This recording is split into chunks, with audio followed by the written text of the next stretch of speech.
इष्टोपदेश ग्रंथ में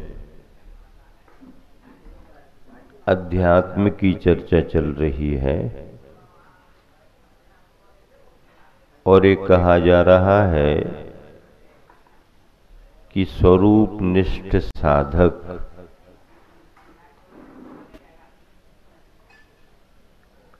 अपूर्व आनंद को प्राप्त होता है। साधक तो आनंद को प्राप्त होता ही होता है, लेकिन साधक स्वरूप निष्ठ होना चाहिए। पिछले दिनों में स्वरूप निष्ठ की परिभाषा सुनिश्चित की गई थी कि स्वरूप में निष्ठ यानी लीन वह माना जाएगा जो बाहर की प्रवृत्ति और निर्वृत्ति रूप व्यवहार चारित्र से ऊपर उठ गया है। व्यवहार चारित्र प्रवृत्ति रूप तो दिखता ही है, दिख जाता है, लेकिन व्यवहार चारित्र की भूमिका आप सामायिक करने बैठ जाओ तो भी बनी रहेगी। प्रवृत्ति बाहर की नहीं है, चलना फिरना नहीं हो रहा, लेकिन विचारों की प्रवृत्ति चल रही है। शरीर से चलने को तो सभी समझ जाते हैं, विचारों से चलने को कम पकड़ पाते हैं लोग। क्यों? क्योंकि वो दिखता ही नहीं है, लेकिन चल तो रहे ना। तो व्यवहारिक प्रवृत्ति से ऊपर उठ गया और अंतरंग के योगों को साधने में जो लगा हुआ है वह ऐसा साधक प्रवृत्ति और निर्वृत्ति लक्षण वाले व्यवहार चारित्र से ऊपर उठे हुए आत्म ध्यान में लवलीन अब इस प्रवृत्ति और निर्वृत्ति रूप चारित्र से ऊपर उठा, जिसे व्यवहार चारित्र कहा, फिर वो निश्चय चारित्र में जाएगा। निश्चय चारित्र का मतलब है निर्विकल्पता। जहां तक शरीर की प्रवृत्ति है वह तो व्यवहार दिखता ही है, लेकिन शरीर से स्थिर होने के बाद भी जहां तक विचारों में अध्यवसाय चल रहा है, विचारों में विकल्प जाल चल रहा है, विचारों की गति बनी हुई है, विचारों में अस्थिरता बनी हुई है, वहां भी व्यवहार चारित्र ही है। वो निर्वृत्ति रूप हो गया, बैठे हुए हो गया, ये चलते हुए हो गया। अब जब निश्चय की बात करेंगे तो उसमें निर्विकल्पता आएगी।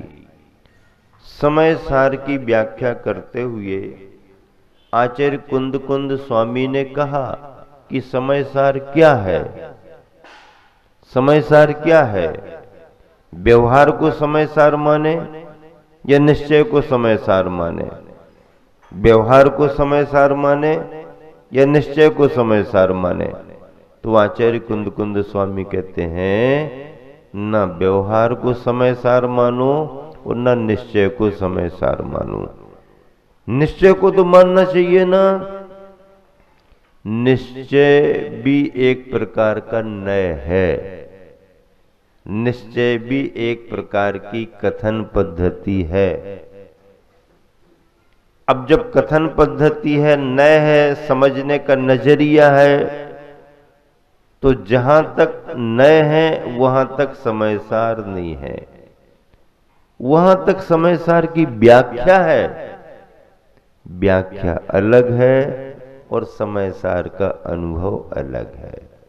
व्याख्या व्यवहार के रूप में वो होती है, व्याख्या निश्चय के रूप में भी होती है, लेकिन समय सार निश्चय और व्यवहार की व्याख्या से परे है। नए पक्खा तिक्कंतो भणी दो जो सो समय सारो। आचार्य कुंद कुंद स्वामी ने कहा, क्या कहा? न पक्खा तिक्कंतो, नयों के पक्षपात से जो अतिक्रांत हो गया है, नय के विवक्षाओं के कथन से जो ऊपर उठ चुका है, न पक्खा तिक्कंतो, नए पक्षपात से जो अतिक्रांत अर्थात ऊपर उठ चुका है, ऐसा वह साधक जिसके लिए भनी दो जो सो समय सारो। फिर समय सार की बात आएगी। एक संस्मरण याद आ गया अपने गुरुजी का। सन 1988 ग्रीष्मकालीन वाचना ललितपुर में चल रही थी। गर्मी के दिनों में जो सठखंडागम की वाचना चलती थी, सन 87 में भी ललितपुर में हुई, 88 में भी वाचना हुई। तो उस समय पंडित फूलचंद जी सिद्धांत शास्त्री बनारस वाले, बहुत बड़े अच्छे मूर्धन्य विद्वान माने गए, सिद्धांत ग्रंथों के बड़े ज्ञाता, अच्छे उच्च कोटि के चोटी के विद्वान माने जाते थे, वो वाचना कर रहे थे। और पूरा संघ था, समाज थी। आचार्य बीच बीच में डिस्कस चर्चा करते थे, तर्क वितर्क करते थे। तो कोई प्रसंग आया मरण संबंधी, तो चर्चा चलते चलते ये बात आ गई कि मरण होने में जीवों का अकाल मरण भी होता है कि नहीं होता, ये चर्चा आ गई। लोग कहते अकाल मरण हो गया, कोई पानी में डूब गया, कोई अग्नि में जल गया, किसी का एक्सीडेंट हो गया, कुछ हो गया, ये हो गया, दुर्घटना घट गई, तो अकाल मरण होता है कि नहीं होता। तो समाज में से उत्तर आया, अकाल मरण होता है। कोई महाराज जियों ने भी कहा कि ये तो माना ही जाता है, निमित्त बन गए, अकाल मरण हो गया। तो आचार्य जी ने भी कहा कि हाँ, आचार्य कुंद कुंद स्वामी ने अष्टपाहुड़ में लिखा है कि इन निमित्तों को पाकर के इस जीव ने संसार में अनंतों बार अकाल मरण किया है। आचार्य जी ने उसकी पुष्टि कर दी। मतलब पुष्टि का मतलब सभा का अंतिम समाधान गुरुजी ने दे दिया कि आचार्य कुंद कुंद स्वामी ने अष्टपाहुड़ में 3-4 गाथाएं लिखी हैं, और उसमें कहा कि भोजन ना मिलने से, श्वास रुक जाने से, पहाड़ पर से गिर जाने से, घबराहट हो जाने से, एक्सीडेंट हो जाने से, आदि आदि विष भक्षण कर लेने से, और जीव का अनंतों बार अकाल मरण हुआ है। ऐसा का अपमृत्यु, अपमृत्यु लिखा। कुंद कुंद स्वामी ने क्या लिखा? अपमृत्यु यानी अपघात, अपघात यानी अकाल मरण, व्याघात मरण होता है। मनुष्य त्रियंचों का होता, देवनारकियों का नहीं होता है, मनुष्य त्रियंचों का होता है। आचार्य ने पुष्टि कर दी। अब पंडित जी क्या कहने लगे? पंडित जी की धारणा थोड़ी दूसरी रही होगी, तो पंडित जी कहने लगे, बाबा जी, आचार्य को बाबा जी कहते थे, बाबा जी ये जो बात हो रही है ना अकाल मरण की, ये व्यवहार में होता है, निश्चय में नहीं होता अकाल मरण। क्या कहने लगे पंडित जी? बाबा जी ये अकाल मरण की बात जो हो रही ना, ये व्यवहार में होता है, निश्चय में नहीं होता। तो आचार्य ने तुरंत कहा कि पंडित जी निश्चय में तो मरण ही नहीं होता, आप अकाल मरण की बात क्या कर रहे? निश्चय की बात कर, तो निश्चय में मरण ही नहीं है, मरण तो व्यवहार में ही होता है। पंडित जी कहने लगे, बाबा जी तो हमारी बात काट देते हैं, बाबा जी तो हमारी बात काट देते हैं। सभा हंसने लगी। हम लोगों को भी लगा कि देखो आचार्य ने कितना बढ़िया समाधान दिया। अगर आप ये कहते हो कि ये अकाल मरण तो व्यवहार में होता है, निश्चय में नहीं होता, तो असली व्याख्या तो ये है कि निश्चय में तो मरण ही नहीं है, निश्चय में मरण का कथन ही नहीं। कथन, मरण का कथन तो व्यवहार में है। शरीर के लिए या इस जीव के लिए 10 प्राण मिले हैं, पौद्गलिक हैं, ये सब व्यवहारिक हैं, और जो भी मिले हैं और जाएंगे व्यवहारिक कथन ही होगा। पंडित जी हंसने भी लगे और कहने लगे बाबा जी तो हमारी बात काट देते हैं। तो गुरुजी ने कहा नहीं नहीं, बात नहीं काटते हैं, बात को संभाल लेते हैं। क्या बात काटते नहीं, बात को संभाल लेते हैं, ताकि जनवाणी का प्रतिपादन अन्यथा ना हो जाए। ऐसे अपने गुरुवर अपने स्वाध्याय के बीच में स्मरण में आ गए। उनका अपन ने सुबह सुबह किया। उन्होंने हम सबको क्या सिखाया, क्या सिखाया, कितना दिया है उन्होंने। अरे भैया, इस जन्म में क्या, जन्म जन्म भी गुणगान करते रहें तो उनके उपकार का गुणगान नहीं कर सकते हैं। हम सबको तो जो दिया वो प्रत्यक्ष दिख रहा है। मोक्ष मार्ग से बढ़कर के और क्या हो सकता है। जीवन दिया, जीने का तरीका दिया, और ऐसा दिया दिया दिया।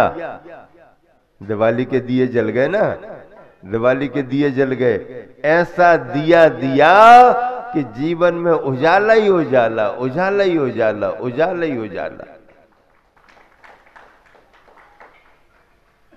सब कुछ दिया। शिष्य शिष्यों को तो दिया ही दिया, अरे संपूर्ण जैन समाज को दिया। जैनों को जैनी होने का गौरव आने लगा। जैनियों को गौरव की दृष्टि से लोग देखने लगे।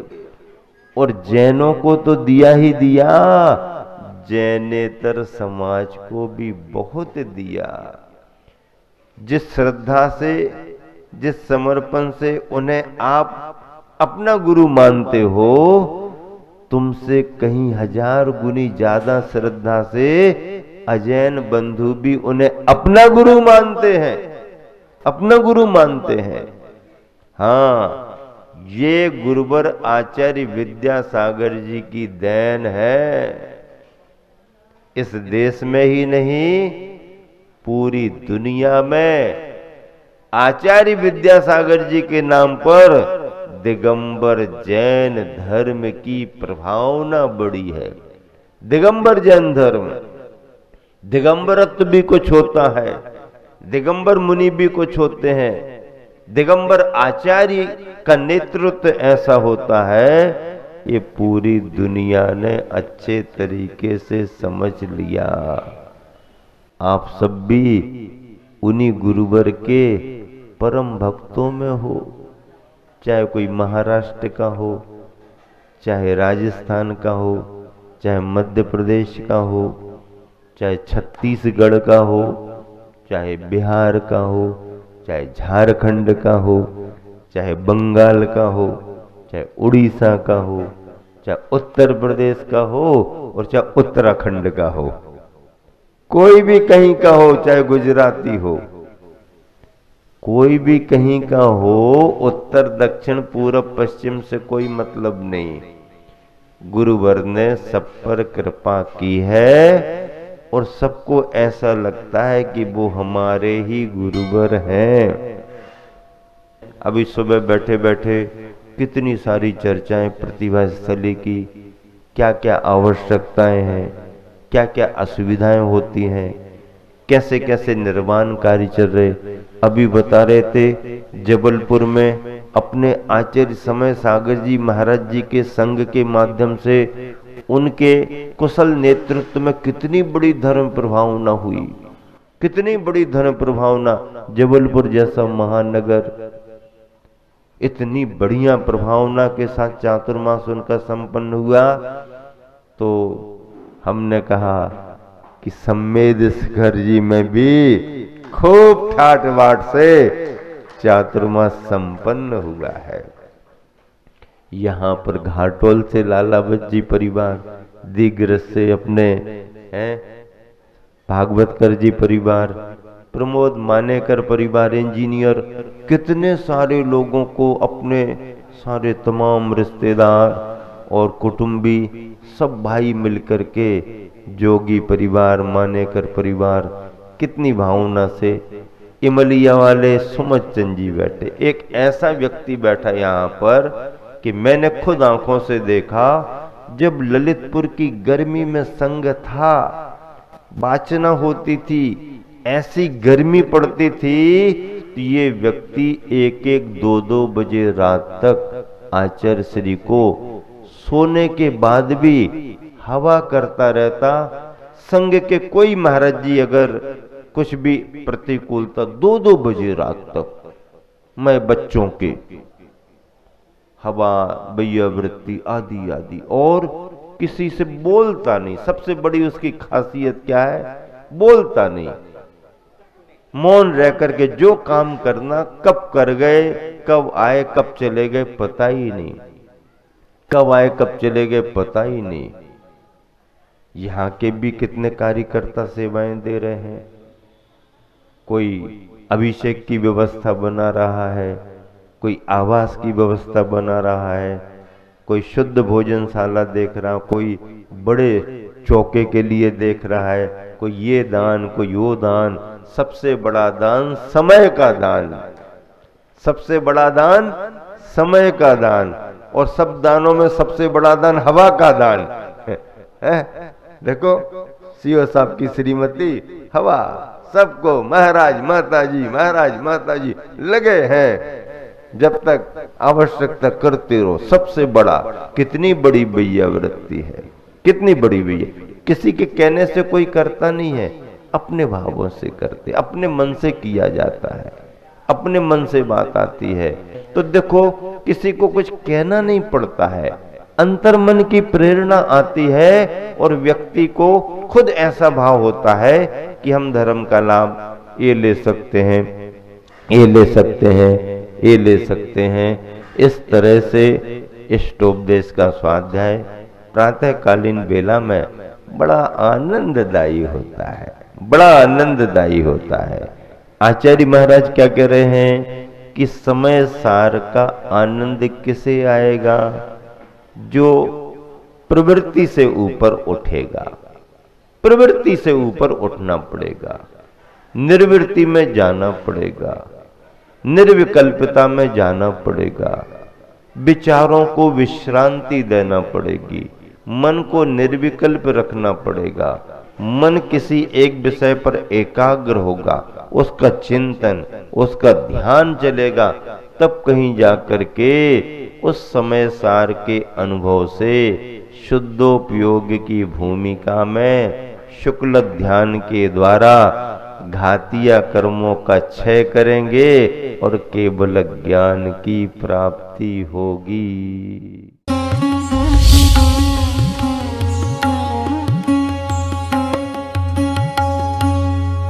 उत्तर प्रदेश